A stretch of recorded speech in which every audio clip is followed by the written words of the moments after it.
Hello and welcome to another bonus episode of Fantastic Fights, the podcast about a middle-aged man playing adventure game books out loud on the internet. That middle-aged man is me, Hieronymus HJDoom, and this episode I'll be playing through Alice's Nightmare in Wonderland by Jonathan Green, with illustrations by Kev Crossley. It was released in 2015 by Snowbooks. This bonus episode, like every bonus episode, is made possible because of the people who support me on Patreon.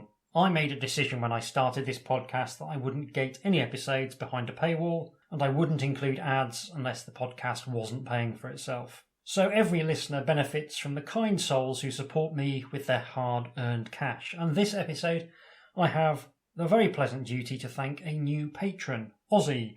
Thank you so much for your support, Ozzy, and I hope you are enjoying the game book that I send out to all new patrons.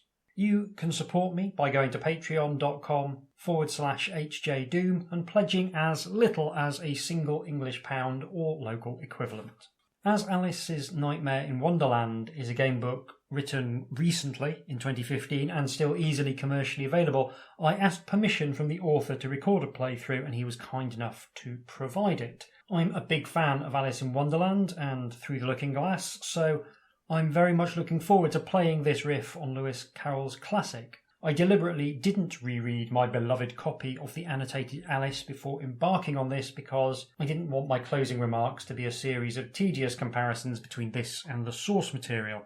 Alice has proven remarkably amenable to reinterpretation by a wide range of really talented creators, and also Tim Burton. Twice. The system is somewhat familiar to fighting fantasy fans, but there's a few wrinkles. One, the book gives you explicit permission to simply say you're going to win all the fights and pass all the attribute tests. I think people are going to do that anyway, but I thought it was a classy touch to include it as an official part of the rules. Secondly, you get to pick your stats rather than rolling for them randomly. I'm of two minds about this. I think it's probably a good thing on subsequent playthroughs, but a bit intimidating when you don't know what to expect. You also have a few more stats that are a little bit more complicated than your traditional fighting fantasy book. You've got agility, logic, and combat, all of which start at 6, insanity, which starts at 0, and endurance, which starts at 20. You then spend 10 points to improve any stat you like, except insanity, which you want to stay as low as possible. You can't put more than 5 into any stat, so your main stats, agility, logic, and combat are all capped at 11. And your endurance is capped at 25. Now, I'm amused by the idea of playing Alice as someone who solves all her problems with her fists, so I've chosen to put 5 points into combat, 2 points into agility, 2 points into logic, and the leftover point into endurance, giving me a starting character with agility 8, logic 8, combat 11, and endurance 21. My insanity, in the gamebook at least, is 0. You test your stats by rolling 2d6 equal to or under the stat, except for endurance where you test on 4d6, and insanity which you test by rolling 2d6 and trying to get over your insanity score. If it were me, I'd have made endurance have the same range as the other stats, and indeed that's what I did with my gamebook, and I probably would have made it so that sanity started at 12 and then got progressively lower so that you could test it in the same way as the other attributes. But that really is nitpicking. This is fine. The combat rules are fairly similar as well. There's a neat trick whereby the character with initiative gets a +1 boost to their combat score, and they can retain the initiative so long as they win each combat round. So I like that a lot. That's quite a neat wrinkle. And the combat rules, when there's multiple combatants, are a little different, but we'll talk about them as and when we get to them. On top of that, you get 2 special abilities, which are called Curiouser and Curiouser, and the pen is Mightier, and these are really ways you have of changing the narrative and changing the nightmare dream world. It's not entirely clear how they work, but I think it'll make sense in the text, and you can only use each one 3 times. So I think that's everything. Let's tumble down the rabbit hole and dive into Alice's Nightmare in Wonderland. Down the rabbit hole. You're late. Wake up. Alice wakes up with a start and sits up, blinking in surprise and looking about her in bewilderment. It is a balmy summer's afternoon, and she is sitting beside a river, the long grass that has formed her bed dotted with daisies. The waters gurgle softly as they pass by on their way downstream. Something about the scene seems very familiar. "Don't just sit there! Get up! You're late!" comes the shrill voice again. The hot weather making her feel sleepy and dull-witted, Alice follows the sound to its source. There, standing in the shade of a chestnut tree, is a white rabbit. But this isn't just any white rabbit. This particular rabbit is dressed in the manner of an English gentleman, jacket, waistcoat and all. The rabbit's ears are a little threadbare, the stuffing poking out through holes worn in the skin, and as it tilts its head to one side to observe her with its glassy pink eyes, Alice thinks she hears a grating of gears. Alice jumps to her feet as it flashes through her mind that, once upon a time, on some previous occasion, she saw something like this rabbit wearing a waistcoat and carrying a pocket watch. But there is no timepiece clutched in the rabbit's paws this time. "Who are you to say that I'm late when you're not even carrying a pocket watch?" Alice asks, not one to be outdone by an animal that looks like nothing more than a taxidermist's test subject. The rabbit says nothing, but simply unbuttons its waistcoat, and Alice gasps as her former cockiness is consumed by gut-wrenching terror. Where the rabbit's stomach should be, a huge watch ticks, a clock large enough to fill the cavity from rib cage to pelvis. Raw and ragged scrags of meat poking between the wire stitches that bind watch and rabbit together. So, straight in with the horror imagery, and I have to say, I like it. These intro texts are a way of setting out your stall and letting the player know what kind of game they're in for, and this has done a really fantastic job of that so far. It's Alice in Wonderland. It's not the Alice in Wonderland you remember. Oh, by the way, everything's horrible. Kind of like if Alice in Wonderland was happening in 2022. "How can I be late?" Alice asks the rabbit, "when I don't even know what it is I'm late for?" She is suddenly aware of the wind having picked up as scuds of cloud race each other across the sky, a sky which has changed from sapphire blue to a seething, bloody claret. "You are needed in Wonderland," the white rabbit informs her, the twitching of its nose accompanied by a mechanical whirring sound. Wonderland. There is something familiar about that name. Alice is sure of it, but she can't quite put her finger on what it is. "It's the Queen of Hearts. The whole realm has suffered the ravages of her tyrannical reign, and if you thought things were bad before, they are considerably worse now. It's a miracle I managed to escape her TikTok men." "Before?" Alice whispers in a daze. "TikTok men?" "Yes, TikTok men. How else do you think I ended up like this?" the rabbit says, looking down at his stomach and the ticking timepiece embedded within what little flesh remains there. Alice stares at the creature in dumbfounded amazement before finally finding her voice again. "Why are you telling me this? What do you expect me to do about it?" "Why," gasps the rabbit in incredulity, "we need you, Alice. Wonderland needs you." "But what do you need me to do?" "We need you to kill the Queen, of course." "Kill the Queen?" Alice echoes. "But why me?" The white rabbit gives an exasperated sigh and takes a deep breath in an attempt to compose itself before speaking again. "Because it's your nightmare." Now turn to paragraph 1. So there we go. We've had a nice setup. Wonderland, but it's gone horrible. It's not the first time this has been done, of course. It's a familiar trope, but it's one that I always enjoy. And I think it's one of those tropes that I enjoy because I loved the books so much as a child, and I love seeing media that attempts to marry that curious sense of wonder that Lewis Carroll evokes with these jaded and cynical times in which we are sadly forced to live. Alice stares at the rabbit, unsure what to say, a dozen questions crowding her mind. Who is the Queen of Hearts? Who turned the white rabbit into a walking timepiece? And how does he expect her to kill anyone? After all, she's only 11 years old. But before she can give voice to even one of the questions, the white rabbit speaks again. "Come on, there's not a moment to lose. The clock is ticking." he says, looking pointedly at his clock-filled stomach cavity. And with that he turns tail and scampers off across the meadow through the long, wind-tugged grass. If you think Alice should set off in pursuit, you can, or if you think that following half-clockwork talking rabbits could never be considered wise, you can do that too. So we have here the opportunity to refuse the call to adventure. I always appreciate that. I'm playing this as an ebook, so I don't have the luxury of actually using my fingers as sausagey bookmarks. So I need to be a little bit more sensible about the choices I make. So I'm going to accept this call to adventure and go off in pursuit of the rabbit. Are you ready to go back down the rabbit hole? Alice's Nightmare in Wonderland. Oh no, wait, that's not right. Okay, straight away, slightly annoyingly, the first link I clicked on didn't work. Now, having written an adventure game book, I know how hard it is to make sure every link works, particularly across multiple different devices and multiple different formats. It's a little bit irritating that the first thing I click on took me to the wrong place. Still, I found the right one now. This is to the advantage of actually providing numbers. You can always find them if you need to.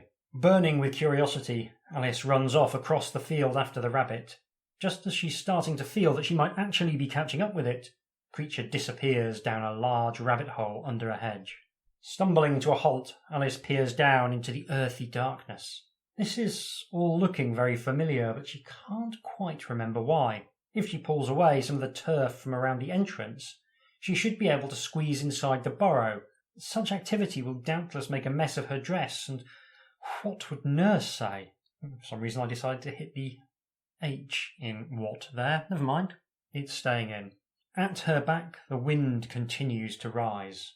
Do you think Alice should follow the white rabbit underground, or do you think crawling down rabbit holes is not behaviour befitting a young lady? Well, I think the behaviour befitting young ladies is pretty much whatever they want to do, so I'm going to follow the white rabbit underground. Squeezing along the tunnel, Alice drags herself through the loamy dark, unable to see more than a foot in front of her face. There is no sign of the white rabbit now. The further Alice wriggles along the tunnel, between probing roots and writhing worms dangling from the roof of the burrow, the more opaque the gloom becomes. Without any warning, the tunnel dips suddenly downwards, so suddenly, in fact, that Alice doesn't have a moment to think about stopping herself before she is plunging headfirst down the damp throat of what is clearly a very deep well.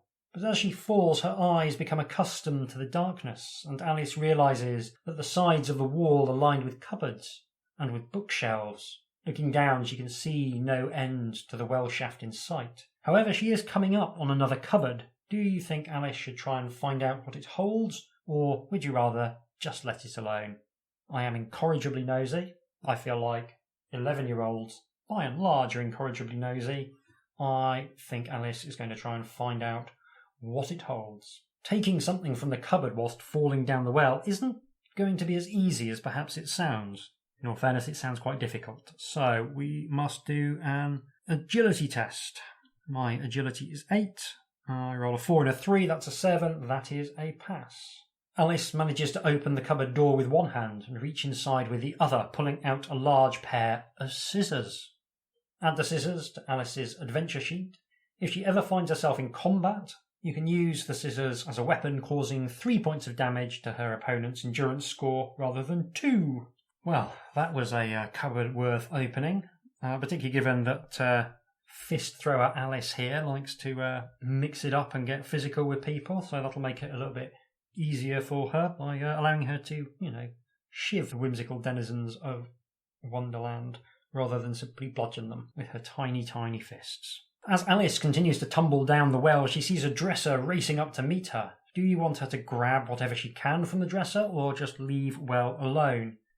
Now, the gamebook designer in me feels like if you've got lucky once, you're really pushing your luck to try and rummage through things again. So I am going to leave the dresser alone on the basis that there's a good chance that it's full of something dangerous, like, haunted hairbrush or such like. As the dresser disappears again above her, Alice reaches a section of the well shaft adorned with framed maps and pictures hanging from hooks. Do you want to try and grab one of these? Maps. Maps are for cowards, So no, we will not be trying to grab one of those. What's so bad about being constantly lost? That's what I want to know. Tumbling head over heels, Alice sees that she is fast approaching a rickety bookcase.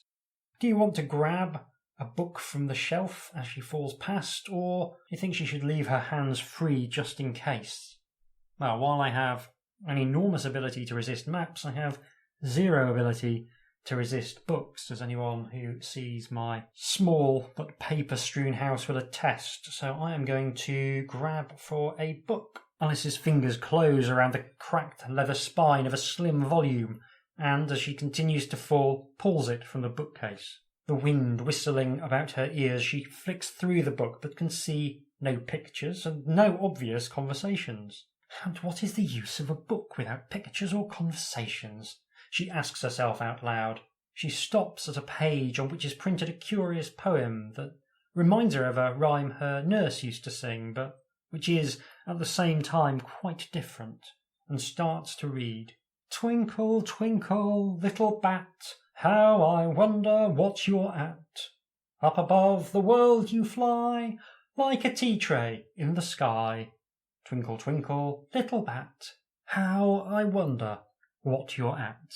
Now, I've studied a bit of English in my time, and one of the things that I picked up on during my studies of poetry was that all people reading out poems are required by law to put on a very silly voice.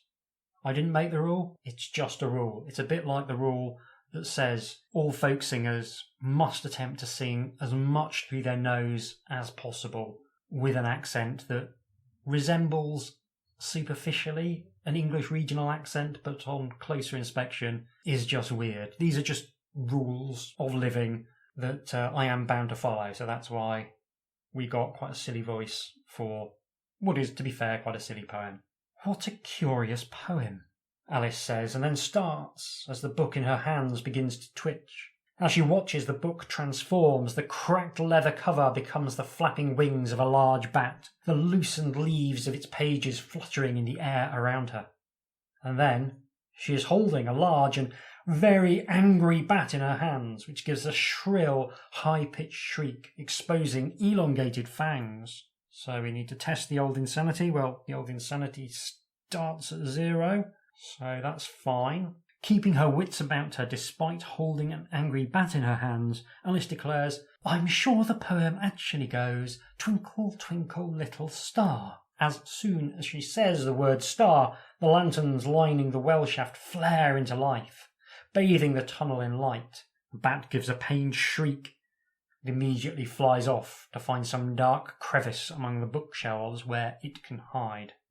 So there we go, if there's any children listening. Under no circumstances should you attempt to read a book. It may turn into a giant bat. Valuable life lessons. Just when Alice thinks she can't possibly fall any further, ground appears at the bottom of the well, and she lands in a pile of dry leaves, which miraculously break her fall. Unhurt, she is on her feet in a moment. Before her is another long passage. There is no sign of the white rabbit, but you can hear the tick and rattle of clockwork coming from somewhere up ahead. There's not a moment to lose. Chasing off down the passage, Alice turns a corner and finds herself in a long, low hall, lit by lamps hanging from the roof. There are doors all around the hall, but what has really attracted her attention are the two stick-like figures stalking towards her on pin-like legs. Although they are shaped like men, they are most definitely not men, since they are quite clearly made from pieces of metal, and their visible innards look like the workings of a clock. Tick-tock, tick-tock go the clock mechanisms as the metal men stalk towards her, a sinister glint in their watch-case eyes. Tick-tock, tick-tock, the horrid vision of these clockwork creations, their brass body parts glinting in the lamplight, fills Alice with dread. Add 1 to Alice's insanity score. So, sanity now 1. Quaking in fear, her face as white as a sheet, what should Alice do now? So we've got a range of options. We can try and dodge past the advancing TikTok men. We can try talking to the clockwork creations, which honestly I don't really fancy.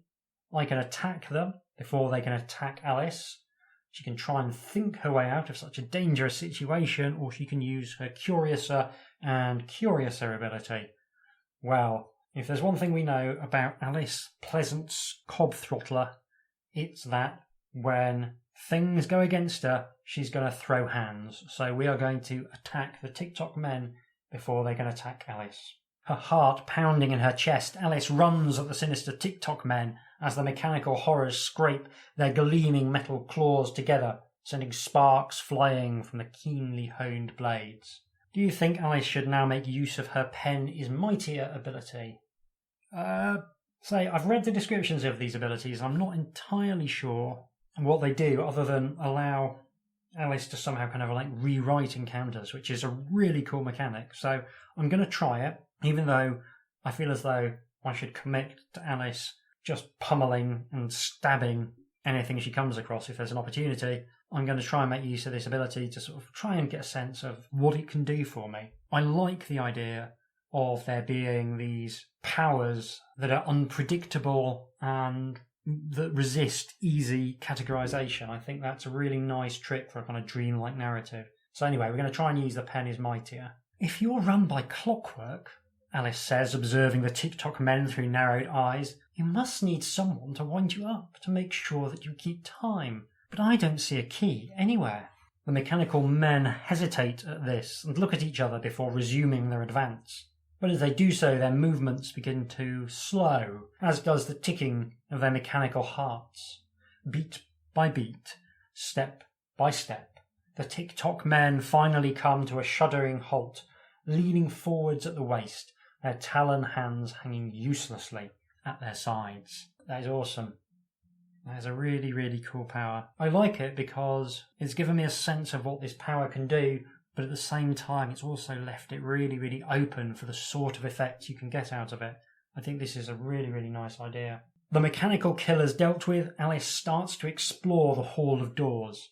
There are tall doors and small doors, some with golden handles, others half hidden behind drapes. But they all have one thing in common. They are all locked.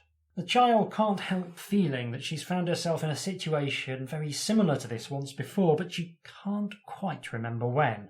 It is as she is struggling to recover the memory lost in her ruminations that she notices the three-legged table standing in the middle of the hall. It is made of solid glass, which must be why she didn't see it before now.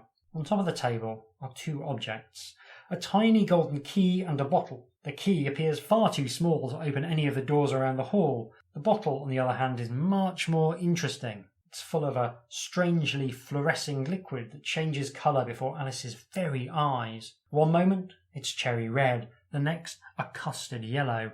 A label tied round the bottle's neck reads, "Drink me." It is as Alice is studying the objects on top of the table that she spies something through the glass. Sitting on the floor beneath it, it's a little glass box. What should Alice do now? Take the tiny golden key, drink the contents of the bottle, or open the glass box? I'm pausing to try and create some dramatic tension because we all know what's going to happen. I am going to drink the bottle labelled "Drink Me." I tried to give you a sense that anything could happen, that I'm cogitating upon various different options, but realistically, I'm going to drink that bottle straight away, much as I would in real life. Since the bottle is not marked poison, Alice puts it to her lips and takes a sip. The liquid, which is now a pinkish red colour again, tastes like cherry tart. "Delicious," says Alice, and takes another swig. It has the most wonderful flavour, like a mixture of cherry tart, custard, pineapple, roast turkey, toffee and hot buttered toast. So it's almost like me coming up with ideas for what my provisions consist of. That's delightful. "What a curious feeling," the child declares, as a curious feeling overcomes her. It feels as if her organs are contracting inside her, her skeleton shrinking in response, followed by the rest of her. I must be shutting up like a telescope. And indeed she is, as the table soars above her, its glass legs growing to the size of tree trunks. When she is only 10 inches high, Alice finally stops shrinking. Curiously, the bottle has shrunk along with her, as have her clothes, and it still has one measure of the potion left inside. So I can add the shrinking potion to the adventure sheet. What should she do now? Do you want Alice to continue trying the doors around the hall, or do you want her to open the glass box, or do you want to use her curiouser and curiouser ability to resolve this reversal of fortunes? Well, we don't know what the curiouser thing really does. Let's find out. Curiouser and curiouser and curiouser, declares Alice. One moment I'm shrinking and shrinking, wondering if I might go out altogether like a candle. The next, I'll probably start opening out again, wondering whether I'll stop before my head hits the ceiling.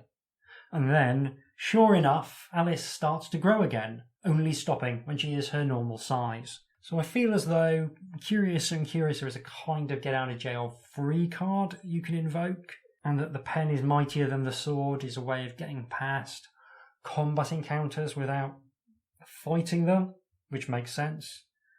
So this gives you a sort of back door out of encounters if you've really messed up, which I quite like. I wasn't aware that I had messed up, but I sort of feel as though maybe that's what the text is suggesting. So yeah, that's really interesting. I think there's a lot of ways you could iterate on that from a design perspective to allow players to see a lot of the gamebook on a first playthrough while still preserving the interest in getting through the encounters without using the get out of jail free card. So yeah, that's something we might well be talking about at the end. Anyway, Alice is back to her normal size.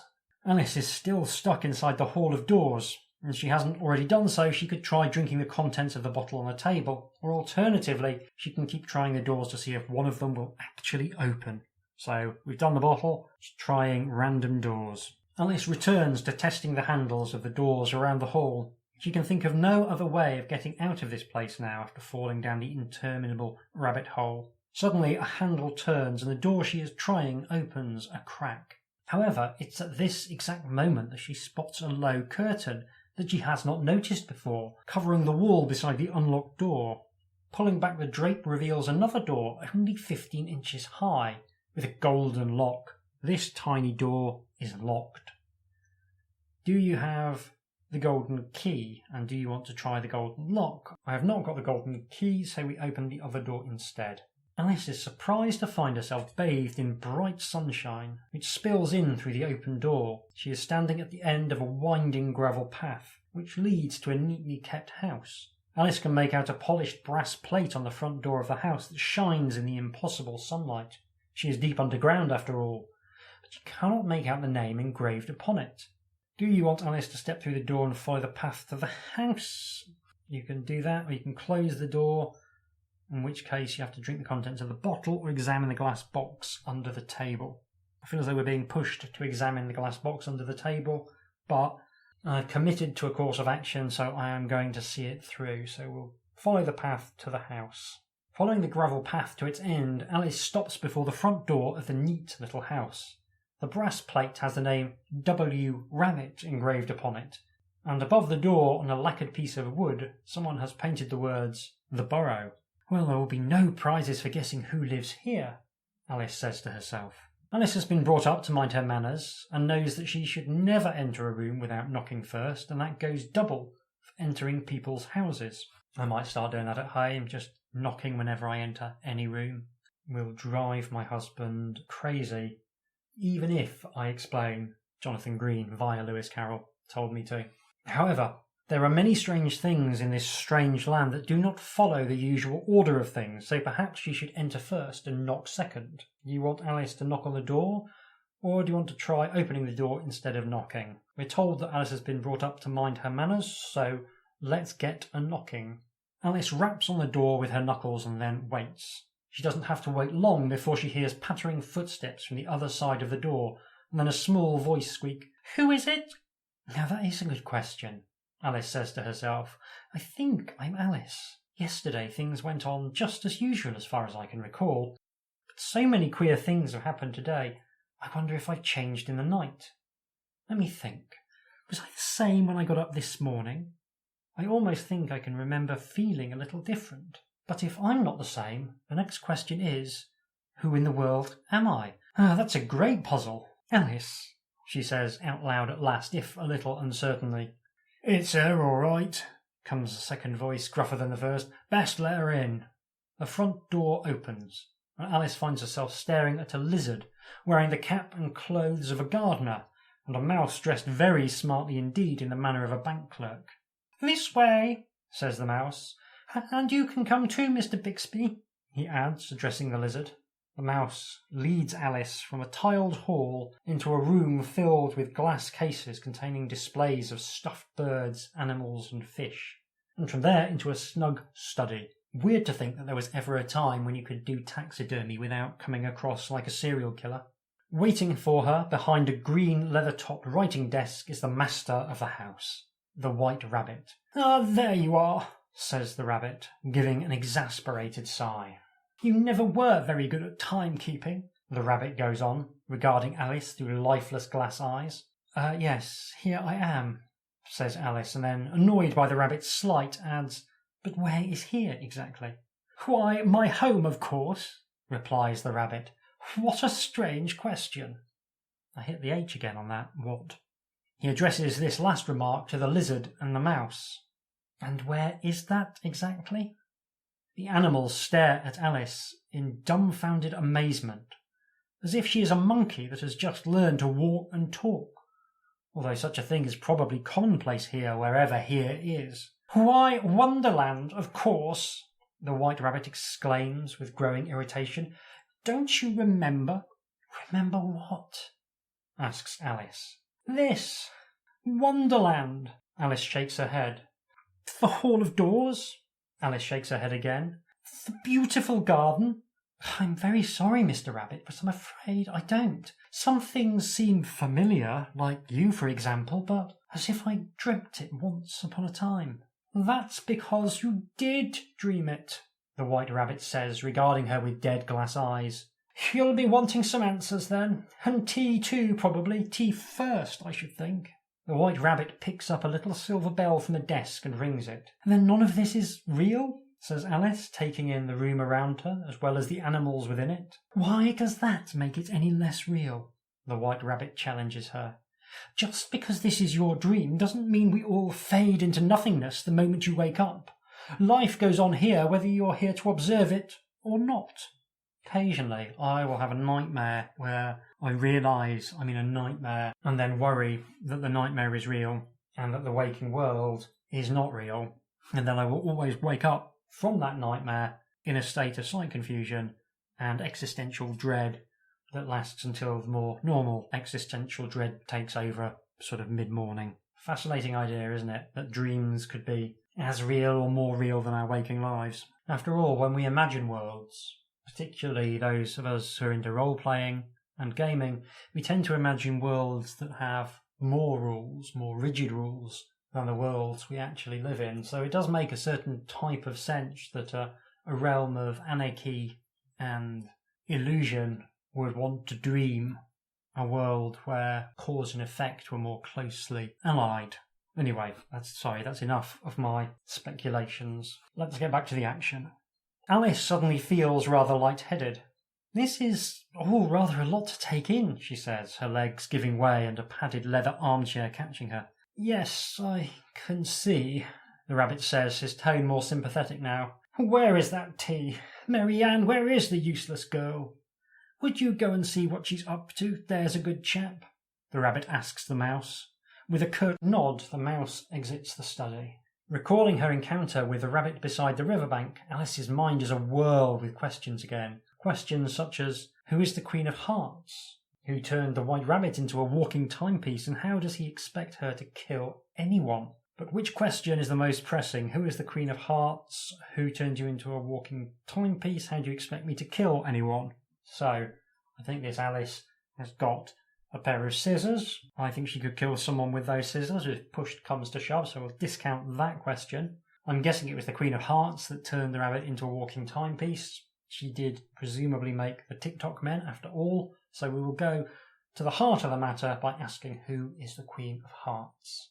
"Surely you remember Her Majesty," the rabbit gasps in disbelief. "Foul-tempered ruler of Wonderland, quick to pass a sentence of death for the slightest offence. Off with their heads." "No? What happened to the King of Hearts?" asks Alice, shaking her head. "Best not to ask," The lizard draws a finger across his throat while making a strange clicking noise from the side of his mouth. Hearsay and rumour, Bill, hearsay and rumour, chides the White Rabbit. But look what she has done to you, the lizard says pointedly. Now don't get yourself all het up. You know what happens when you get worked up. And you know what they say about walls and ears, too. We can't be too careful, not with her TikTok men about. It is then that the mouse returns, carrying a tray of tea things. Shall I be mother? Asks Alice, glad of the distraction, and proceeds to pour out 4 cups of tea. After all that's happened to her, she doesn't think it at all strange to be sitting down to tea with a stuffed rabbit, pocket watch, a mouse and a lizard. Earl Grey. So I have to do an even higher pitched voice for the mouse than I did for the rabbit. That's a poor decision. I should have given the rabbit an unusually normal Tom-bred voice. But anyway, here we are. Earl Grey, the mouse says, closing its eyes and savouring the aroma of the hot steam. I do love Earl Grey. Alice takes a wary sip from her own cup. The tea is indeed delicious and most refreshing. Add up to 6 endurance points. Well, endurance holding steady at 21. Now, where was I? The White Rabbit says. Oh yes, the Queen of Hearts. And see how I'm just gently lowering the timbre of the White Rabbit's voice? Doing it really subtly to try and hide the fact that I can't do a high enough voice for the mouse, so I'm going to have to shift things about. But before he can say any more, the rabbit is interrupted by a sharp cracking sound and a noise like the internal workings of a watch exploding. All eyes turn to the grandfather clock and watch as the timepiece transforms into an almost humanoid form. The clock's pendulum swinging from the end of one arm-like appendage not unlike a flail, while the other ends in the scissoring hands of its face. There is a spy in the camp, shrieks the rabbit. Walls might have ears, but a clock has a face and hands. The meeting in the study has been observed, and now the Queen of Hearts spy will eliminate those that threaten her chokehold on Wonderland. First to go is the mouse. One swing of the pendulum sees to that, caving in the poor creature's skull and sending the tea things crashing to the floor. Also saving me from having to do a squeaky voice. The return swing sends Bill the Lizard flying into a glass-fronted cabinet of animal skulls, the glass shattering and the woodwork splintering as he lands in a bleeding heap amidst the debris. Run, Alice! Screams the White Rabbit. Save yourself! Stop the Queen! The animal is abruptly silenced as the clockwork assassin removes his head with a scything sweep of its other arm. Alice turns in a panic and throws herself at the door as, with one almighty leap, the transformed grandfather clock leaps over the desk, reaching for her with its scissoring clock-hand fingers. Take an agility test. So agility 8, I roll a 1 and a 5. So that's 6. The scissoring blade snaps shut and a lock of Alice's hair tumbles to the floor. She has escaped serious injury, but only by a hair's breadth. The grandfather clock lands between Alice and the door, blocking her escape route from the study. It begins to dawn on her that this could all have been a trap set by the Queen of Hearts to eliminate her enemy before she even knew she was her enemy, that Alice might escape the Mad Queen's trap yet. If you want Alice to use the pen is mightier ability to save herself, you can, otherwise you will have to prepare for battle. Well, I wouldn't say these people that the grandfather clock has murdered are friends. They are casual acquaintances as best. But you don't murder a casual acquaintance, 3 casual acquaintances of Alice Pleasant's cob throttler without suffering consequences. So we are just going to go straight for a battle. As the grandfather clock bears down on her, Alice readies herself for battle once again. Alice has the initiative, giving her an effective combat of 12 on the first round. The grandfather clock has a combat of 8, an endurance of 9. And every time it makes a successful hit, it will either cut her with a scissor-like clock hands, causing 2 endurance points of damage. However, if the number rolled is even, then it hits her with the swinging pendulum, causing her 3 endurance points of damage. So, yeah, it's a very straightforward combat trick, but again, it adds a nice little bit of novelty to this first combat. So, for the first time in this nightmarish adventure, I'm going to roll some dice. I have defeated the grandfather clock. Thanks to my pair of scissors, I was able to defeat it without any damage being suffered. That extra damage really does stack quickly. Yeah, I like the initiative roll. That's really good fun. Yeah, it really adds something, and it's very simple. Incredibly, the white rabbit still appears to be alive. But then he was already dead when Alice first met him beside the riverbank, nothing but stuffing and clockwork, although that might be considered a form of life. Alice, you must go. The Queen is onto us, the rabbit's head says. For a moment, Alice is paralysed by shock, taking in the devastation in appalled horror, from Rabbit's decapitated body behind the desk, to the mouse's crushed skull, to the lizard barely conscious in the corner of the room. There is nothing she can do for the mouse, but she might yet be able to save Bill the lizard, or even the white rabbit.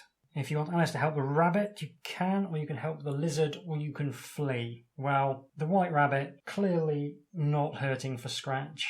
Clearly a monstrous rabbit clock hybrid of some means. Some standing in the community. Bill the lizard, downtrodden labourer in the gardens. I think he's much more deserving of my aid than the incredibly bourgeois rabbit monster. So we'll go and deal with the lizard. Bill lies prone amidst the wreckage of the broken cabinet. His body is covered in cuts caused by the broken glass, and he is breathing heavily. Mr. Lizard, Alice says, kneeling down beside him. Bill, can you hear me? In response, a guttural snarl issues from the lizard's throat. Oh no, it's happening again, cries the rabbit. Get out of here, Alice. Get out of here now. Don't do it, Bill. The rabbit goes on desperately. You can control this. You know you can. We've done it before, remember? Alice, get out. You won't like Bill. Not when he's angry. I have to know if Bill the Lizard is about to turn into the incredible Bill the Lizard, because that surely is the only logical way, or even illogical way, for this scene to end. So I'm going to have Alice stay. The lizard gives another snarling hiss, causing Alice to take a wary step away from him. But she cannot tear her eyes from poor Bill when he starts to go his own terrible transformation. Bill's body seems to swell with every breath he takes, causing his gardener's shirt to split at the seams. As the tatters of his clothes fall from his ever-expanding body, so his snout elongates and his tail grows, becoming longer and thicker. But it is not only Bill's clothes that are coming apart. His skin is splitting too, the tears following the gashes caused by the broken shards of glass. Shaking off his shed skin and now standing on all fours, Bill the Lizard turns his attention to Alice. His eyes burn red, and his mouth is full of saurian fangs as long as steak knives. The White Rabbit's gardener is Bill the Lizard no longer. He has become Bill the Basilisk, and he is blocking Alice's way out of the room. If you want Alice to use the pen is mightier to save herself, you can. If not, you will have to fight for her life once again. Well, like I say, I've nothing against Bill. He's a gardener, even if he's now a murderous gardener. So I think I'm going to use the pen is mightier to try and rewrite this encounter. Suddenly, a face appears at the window. It's that of a weasel, dressed in a similar manner to Bill before his unfortunate transformation. Here, what's going on? The weasel shouts, throwing open the window and climbing into the study. Is that you, Bill? Upon seeing the mustelid, the basilisk gives a furious hiss, smashing through the study door in its hurry to escape the new arrival. Get back here, you! The weasel shouts as it sets off in pursuit, leaving Alice alone in the study. She listens as the basilisk crashes through the house, overturning furniture and breaking windows, until it finds its way through the front door, and an eerie stillness falls over the place once more. The rabbit's eyelids flicker open one last time, and Alice can hear the grinding of gears as he articulates his message. Seek out the seer. Only he can help you remember what has been forgotten. Enter the fungus forest and find the caterpillar. The mists will lead you to him. And then the rabbit speaks no more, and with one final whirring click, his internal clockwork falls silent too. Alice runs from the house, tears streaming down her cheeks. so overwhelmed she is by what she has just witnessed. Behind her lies death and destruction, while before her lies a gloomy forest, and yet even its dark depths seem preferable to remaining at the White Rabbit's house a moment longer. As Alice enters the forest, she passes from daylight into a sinister twilight gloom. As she moves deeper into the preternatural darkness, she realises that trees are giving way to towering fungal forms that appear to be taller than the trees themselves. Alice starts to wonder if she has changed size as she has followed the path through the forest. Finally, the path she is following between the looming fungi forks. Do you want to take the left-hand path or the right-hand path as it disappears into the mist? Well, the rabbit told us that there would be mist, so mist we will follow. As Alice proceeds along the path, the tendrils of mellow mist that snake around the trunks of the towering toadstools thicken to become a miasmic haze, thick with the sweet smell of mould and decay. She finds herself entering a hollow at the centre of which is a large mushroom. It's about the same height as herself, and when she has looked under it, and on both sides of it, and behind it, it occurs to her that she might as well look and see what is on top of it. Stretching herself on tiptoe, Alice peers over the edge of the mushroom, and she finds herself nose to nose with a monstrous larva, at least twice as long as she is tall. Its head is a bulbous mass of soft, rippling flesh, while a series of pseudopods and jointed legs run the length of both sides of its undulating body, and the thing appears to be smoking a hookah pipe. So, that's, it's an obvious way to do it. Do the caterpillar that looks like an actual caterpillar, because actual caterpillars, when you get up close to them, are horrible. But, sometimes doing the obvious thing is the right thing to do, and I think here it's absolutely the right thing to do. So we have to take an insanity test. Well, our insanity is still 1, so we pass the test automatically. The colossal caterpillar rears back, the hookah falling from its mouth parts, its body rippling hideously as it does so.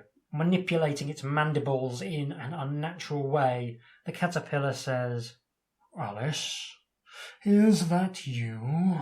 Not sure whether she should be more surprised by the fact that the caterpillar can speak, or that the gigantic butterfly larva seems to know who she is. Confused and bemused, Alice says in a dreamy voice, "I hardly know, sir. Just at present, at least I know who I was when I got up this morning, but I think I must have been changed several times since then." The caterpillar sucks on the hookah pipe and then says, "So you think you've changed, do you?" "I'm afraid I am," says Alice. "I can't remember things as I used, and I don't keep the same size for more than 10 minutes together." "Can't remember what things?" says the caterpillar. "Well," Alice hesitates, "this place for a start. Everything seems strangely familiar, even though I haven't been here before." "What you mean is you don't remember being here before. And that's hardly the same thing, is it?" replies the caterpillar sagely. The caterpillar takes another puff on the hookah, closing its eyes as it savours the smoke, and then it goes on. "The question is, what is more important for you to remember? Things that have already happened, or things that have yet to happen?" "I can't remember things before they happen," Alice says indignantly, starting to feel like she's had enough of this nonsense. "It's a poor sort of memory that only works backwards," the caterpillar remarks. "What sort of things do you remember best?" Alice ventures to ask. "Oh, the things that happened the week after next," the caterpillar replies in a careless tone. "Things that happened later today. For instance, I remember you standing at the gates of the royal palace and uttering the password Jabberwocky."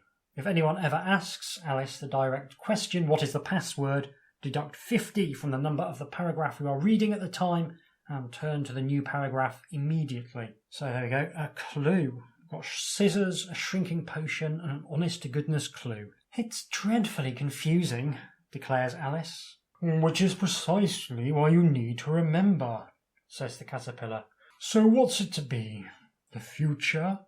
The immense larva points to the edge of the mushroom. "Or to the past?" it asks, offering her the hookah pipe.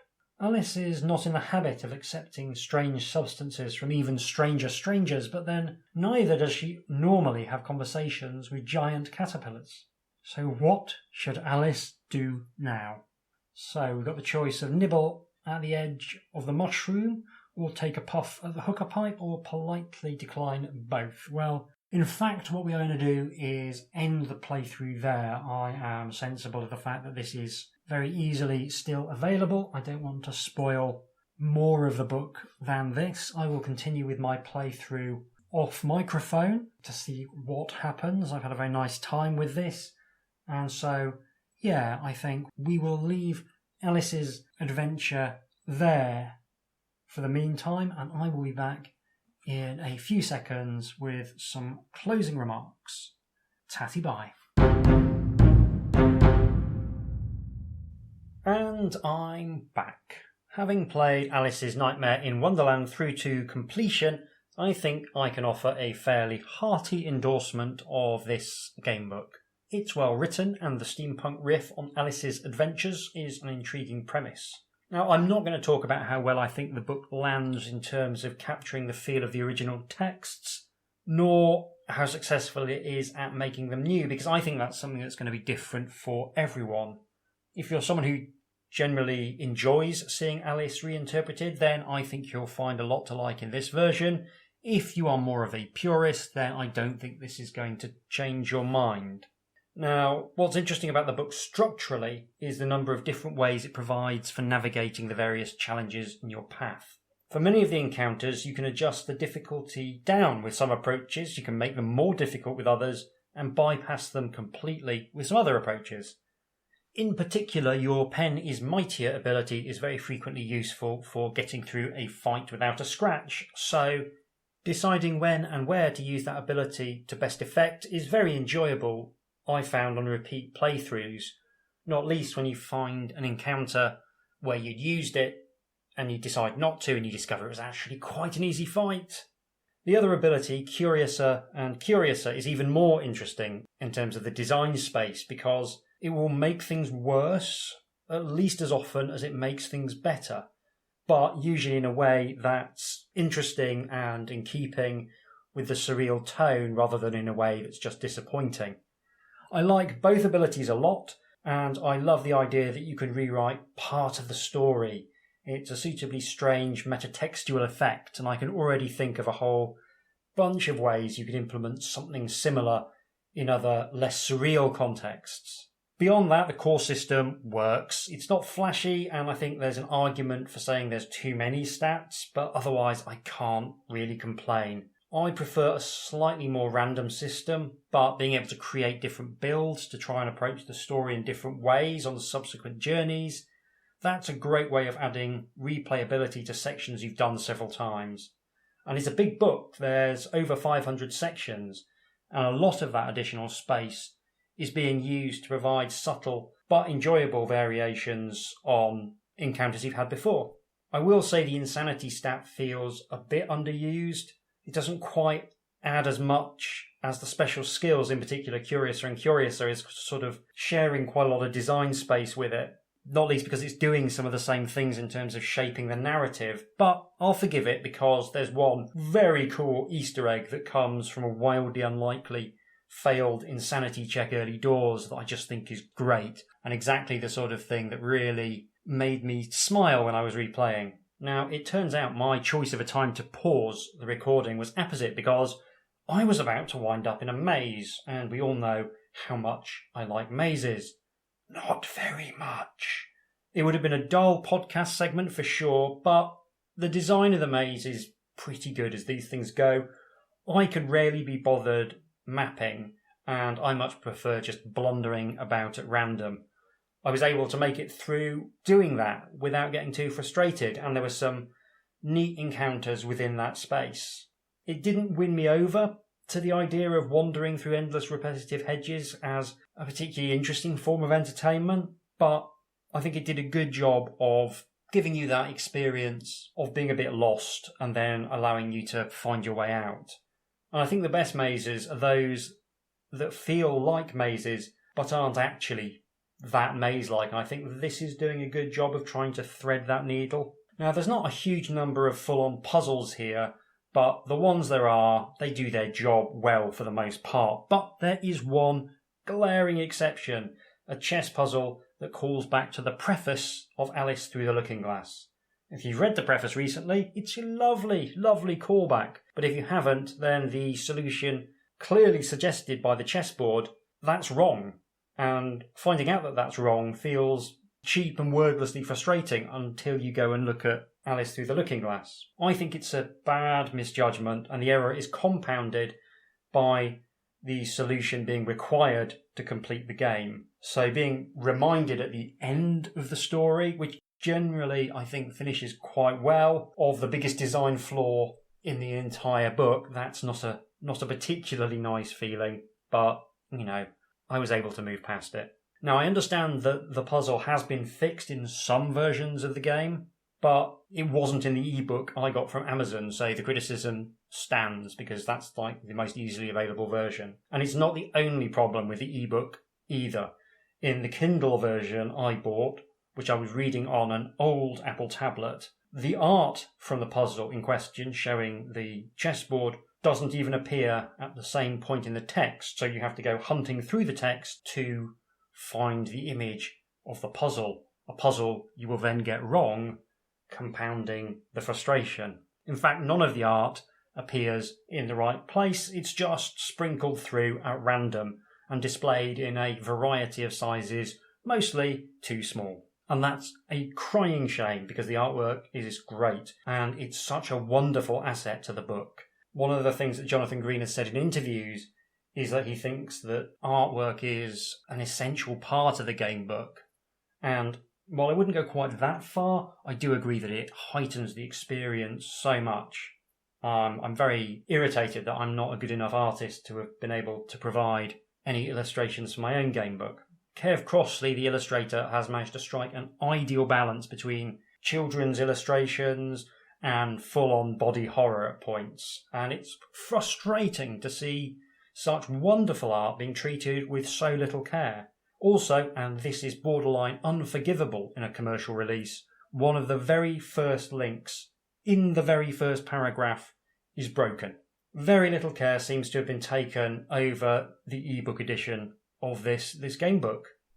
And unlike Puzzle Choice, that's not the fault of the author, that's squarely on the editor. It's a testament to how much I enjoyed the book that these issues, although they are very frustrating, they did not ruin the experience for me.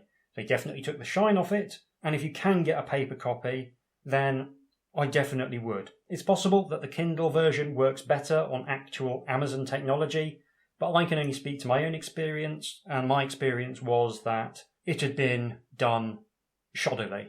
So, and that sort of takes the cream out of all the nice comments I've got about Alice's Nightmare in Wonderland, because I did really, really enjoy it, and I'll probably be getting some more of Jonathan Green's game books, tech issues notwithstanding. I may even get another ebook, although if the next one is as bad as this, then yeah, that will be the end of that, and I'll be buying them second hand, which is not great for the author. And my experience certainly confirms that playing adventure game books in paper is simply the right way to experience them, if that's possible, and it isn't always possible. The ability to jump about easily in the text, to stick your fingers in a bit you're interested in, the ability to see the artwork in the flesh, and also sort of happen across it as you're flicking through, that visceral experience is impossible to replicate. I think an ebook is still better than a video game approach, even maybe narrative puzzle video games. I had been considering making my next game book as a Twine adventure, but I think there's certain things that you just want to stick with the PDF. It's not as good as paper, but it does still offer certain advantages over many of the video game approaches. Well, that's all from this episode. You can get in touch with me by emailing HJDoomRetroFun, all one word, at gmail.com. Next episode, probably towards the middle of February, we'll be back in fighting fantasy territory with Robot Commando, and I have to read you the opening line from the blurb on the back. What would you do if you were a rancher on a distant planet using robots to herd vicious dinosaurs? I mean, if that doesn't make you want to tune in, then I don't know what will. Thanks very much for listening. Take care, and I'll see you soon.